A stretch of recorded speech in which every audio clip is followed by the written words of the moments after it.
ఉషా కిరణాలు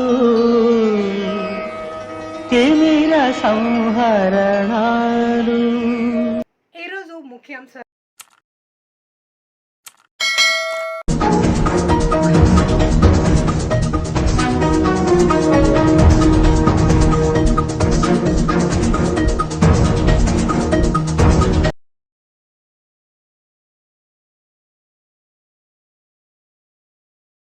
రాష్ట్ర వ్యాప్తంగా కూటమికి అనుకూలంగా తీర్పునివ్వడం జరిగింది. ఎవరైనా కూడా ప్రజాస్వామ్యంలో ప్రజల తీర్పుని శిరసావహించాల్సిందే అన్నటువంటి విషయం అందరికీ కూడా తెలిసిందే. అది రాజ్యాంగబద్ధం కూడా. ఈ యొక్క వైఎస్ఆర్సీపీ మేము ఎదుర్కొన్నటువంటి డిఆర్కే టైమ్స్ ఛానల్ని లైక్ చేయండి, షేర్ చేయండి, సబ్స్క్రైబ్ చేయండి. చివర్లో గంట నొక్కడం మర్చిపోకండి.